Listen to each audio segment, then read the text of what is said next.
Jamie Wall joining us to discuss the rest and rotation policy. 1:39. Always a pleasure. Welcome back, Jamie. Oh, thanks everybody. It's good to be talking to you again. Yeah, look, before we get into the issues, and especially the R&R, rest and rotation in Super Rugby, Paniki Old Timers Day in Wellington. Tell us about this, mate. Why is it so important? Yeah, well, it's 140 years since the club was founded. We are one of the oldest clubs in the country, second oldest in Wellington. And it's a great chance to get together. And it's also 20 years since the Premier side won the Jubilee Cup. The Colts won the under-21 First Division, and our under-85 team, which I was a part of. So I have to put a little plug for myself in here. We won the Division 1 championship as well. So it was a really successful year for the club back in 2003. And so everyone's getting back together for that one. So should be a lot of booze, getting drunk tomorrow in Community Park. If you're in the area, come up and say hello. Oh, the other thing unless it's your Marison Pats fan. I was like, right, I mean, unless you're a Mickey Doo, you're not allowed to. Was that back in the day when the gym floor was all sawdust? Were you playing then? It was, yes. I remember the Sawdust Gym very well. There was quite a shallow patch on one end that just was straight hard concrete, so you just didn't get tackled on that. Oh, look, these are always wonderful, these reunions, aren't they? How many year-old team are actually hooking up, mate? We've got about a dozen of us coming around. Most of the guys still kind of live in the area, so it's not far for them to go, but I'm travelling down from Auckland. I wouldn't miss it. You know, there's a real bond gets formed when you're playing club rugby, and some of these guys are my best mates, and I just can't wait to see them all. Jamie Wall is with us, the most trusted independent sports journalist in this country. Well, I hope that you're going to take some time out to watch the Hurricanes B team play the Chiefs, and you can feel the disappointment in my voice. And look, we've talked about this before, mate. I just think it's absolutely farcical. I can understand what Jason Holland is saying, hey, when he says, hey, you got to respect the guys that are coming into the team. They're all squad players.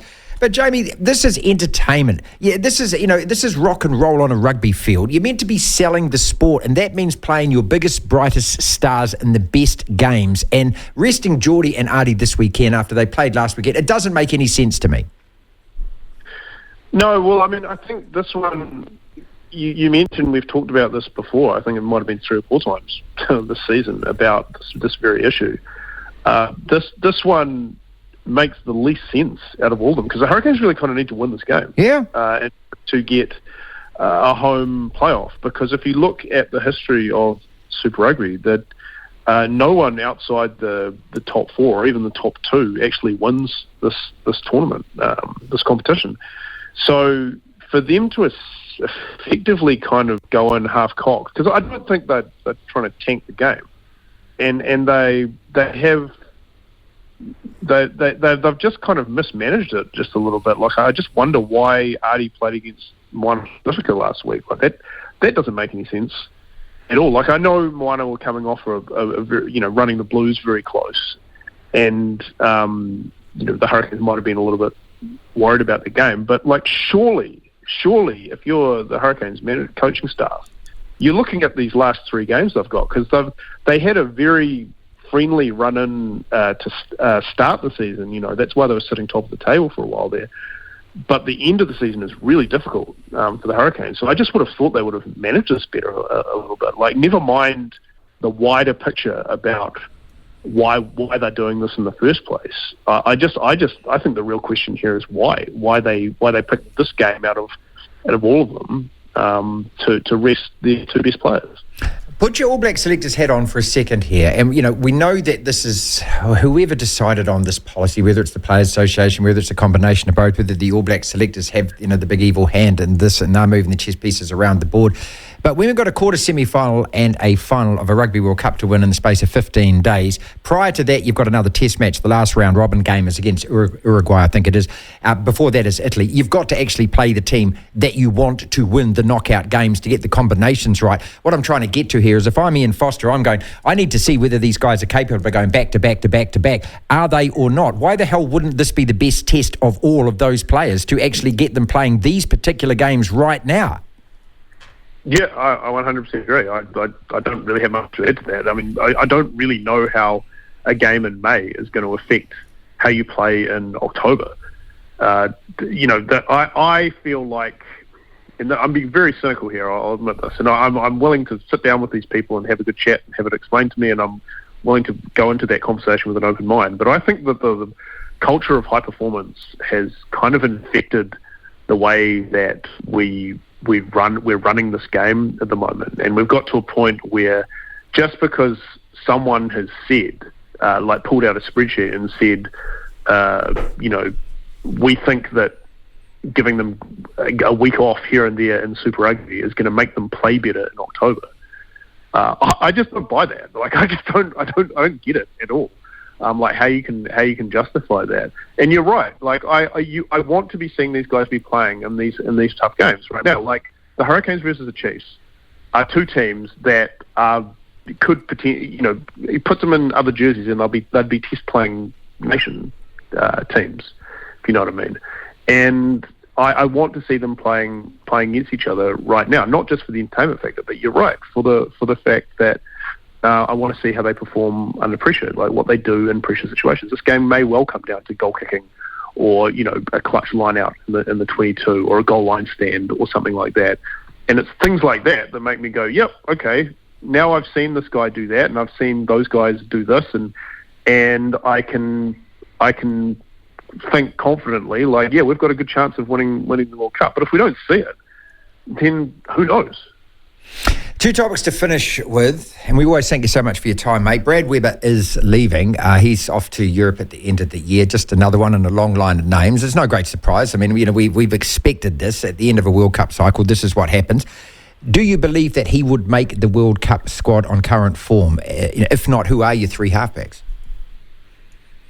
I'm going to put it out there and say on current form he's starting for me. Wow. Especially if they're going to pick Amy McKenzie. I really rate Brad. I think he's going to be a big loss. I think he's a guy that had plenty to offer after this. Like you said, it's no big surprise he's leaving. He has kind of telegraphed this.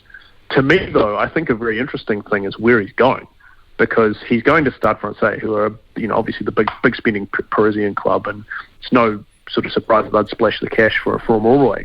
But didn't we hear from NZ Rugby, I think it was last year or when they signed the Ultrad deal, that there would be some sort of agreement with Montpellier, and that guys like Brad would be headed to that club? Because the rivalry between those two clubs is massive. And for Montpellier and Ultrad, who's literally the guy who owns that club, to see a guy like Brad just go to one of their bitter rivals, they're probably sitting there thinking, why do we sort of have this memorandum of understanding with New Zealand Rugby? That to me, I'd be interested to know what the story is behind that, and what Montpellier are actually getting out of this. I mean, I don't know. Maybe it's because Ultrads should be in prison. Who knows? Yeah, I mean, apart from the odd All Black 15 match that gets tarted up and sprinkled with sugar and actually thrown over there, and that's effectively an All Black game that the guy gets given, isn't it? Finally, the Folau doco, episode 1 last night aired in Australia. I didn't actually see it. I've watched a few snippets on ABC. Do you care? Do you really want to regurge this? Do you care? Do you think you'll learn anything more from it? I think so, yeah. I think that it is definitely something that's worth revisiting, because it's a topic that we all got very hot under the collar about when it happened. And I think now that there's been a cooling off period of time, he's no longer the lightning rod that he was. The fact that he's come back and he's playing for Tonga, I thought might have been a way to that conversation will explode again, but it really hasn't. I think people have just gone he's kind of stuck to his guns, so there's no point kind of wasting any more breath on something you don't agree with. But I think it is worth revisiting, because it is actually a bit more a complicated issue than we first thought, and it got made into such a black and white discussion when it happened, that it was very, very difficult to take a really nuanced look at it. So I applaud the people who've made this documentary for at least having the guts to kind of go, okay, let's explore every side of this before we kind of judge him on it. And it was very interesting reading, because I haven't seen it either, and I'll be quite keen to. It was quite interesting reading how Sekope Kepu was saying that he was like, I wanted to support him as a mate, as a teammate, but we weren't allowed to. And anyone who spoke out against him was.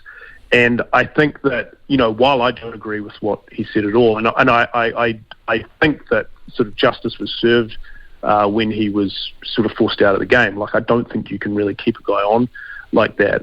I think that there's a real human element to it that kind of got missed with the whole, hot take storm that happened, where you had to really pick a side over it. And I think that we can really learn something from it going forward, especially when it comes to things in sport where it gets kind of used as a catalyst for social issues. So, yeah, I'd be really quite keen to watch that one. Devlin. Oh my goodness me! The Platform. Thank you very much, Jamie Wall, the most independent and trustworthy voice in New Zealand sports journalism there, raising many points.